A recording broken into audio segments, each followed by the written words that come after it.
لە دوای ساڵی 2023ەوە زۆرجار ڕێگای نێوان هەرێمی کوردستان و ناوچەکانی ناوەڕاست و باشووری عێراق بە ڕێگای مەرگ ناو دەبرێت.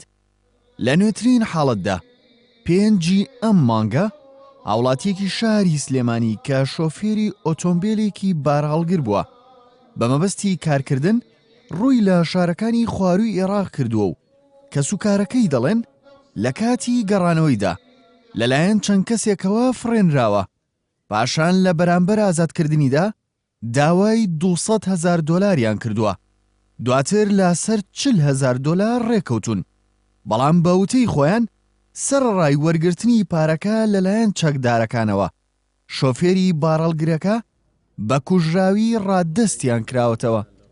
تەلەفۆنیان بۆ تەلەفۆنی کوڕەکەی کردووە، قسەیان لەگەڵا کردووە و توانە ئێمە کەسە لای ئێمە پێویستمان بە بڕی 20 دەفتەرە داوای 20 دەفتەریان کردووە حاصل کە کەوتوینەتەوەی ئیتفاقمان کردووە بە بڕێک پارە کە 4 دەفتەر بووە، 4 دەفتەرەکەیان وەرگرتووە. ئەوان دوای ئازارێکی جەستەی زۆر، دوای ئەوەی کە ئازاری جەستەیان داوە، قاچیان شکانەوە، دەستیان شکانەوە، بە چەقۆلیان داوە، دوای دوو فیشەکیان ناوە بەسەری و کوشتیانە.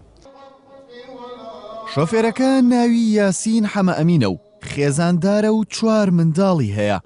بە وتەی کەسوکارەکەی ئەو کەسانەی کە هەستاون بە کوشتنی سەرباهێزەکانی حەشدی شەعبین و لە ڕێی ئەو هێزەوە تەرمی کەسە کوژراوەکەیان ڕادەستکراوەتەوە.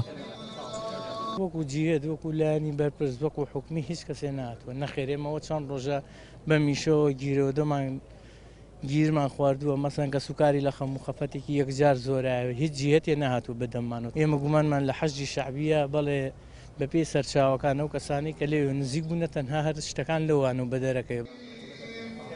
NRT بۆ وەرگرتنی زانیاری زیاتر لەسەر ڕووداوەکە پەیوەندی کرد بە پۆلیسی سلێمانیەوە، بەڵام ئەوان ئاماژەیان بۆدا کە زانیاری تەواویان لەسەر و ڕووداوە لەبەردەستدانیە و ناتوانن ڕوونکردنەوەی لەبارەوە بدەن. بژاردەباغی NRT سلێمانی.